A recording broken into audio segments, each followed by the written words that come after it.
Everyone wants something. We all have goals, desires. I think that's a pretty safe assumption. Yet 99% of people either never make a move toward what they want or they burn out, right? The gym is always a lot less crowded May 1st than it is January 1st. When that realization hits that improving yourself won't be some walk in the park, people begin to fall off. It's no longer worth it for them. So how do successful people get past that monotony, that struggle? What is the mindset that supports that growth?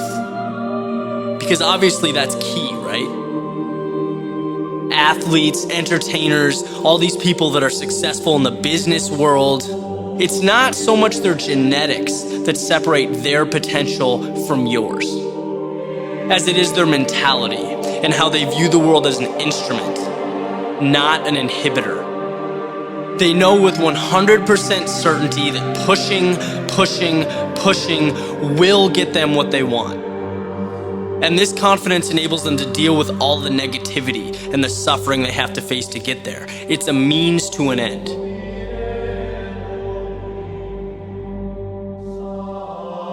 John Paul DeJoria. Guy is a billionaire. He founded Patron Liquors, Paul Mitchell Hair Products. And at one point in his life, this guy's living in LA, sleeping in the back of his car with his son, right? Homeless, he has nothing. And I was recently listening to one of his talks.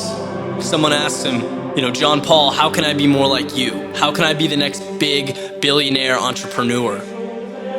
And he says, I have 2 pieces of advice for you that are instrumental to any success you'll have. The first one is you need to acknowledge and accept that doors are going to be slammed in your face all the time. If you don't have the strength in yourself to keep walking, to keep moving to the next door, then you don't really have a shot. The second thing he said is you need to be as enthusiastic on the 51st door that you knock on as you were on the first door. Because yes, door 1 through 50 could shut right in your face. But that 51st door could just be the one that changes your life. But if you give in or you let your energy fade, after a few failures, a couple negative experiences, you'll never be able to walk through it. And what a tragedy that would be.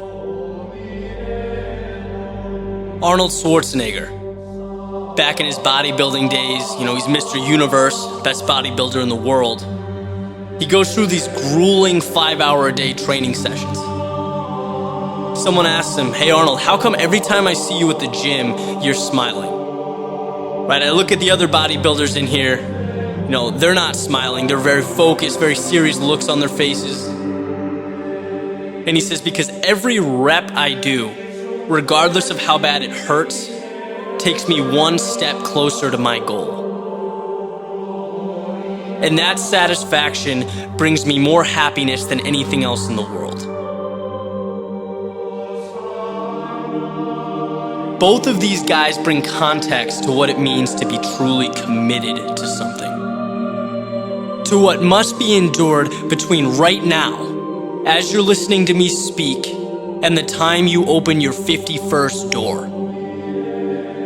When the gym, the office, the library, whatever it is in your context, when it starts to feel like a burden and you'd rather be on the couch or you'd rather be out with your friends, remind yourself of what that door opening is going to feel like and why concentrating on your next step forward means everything.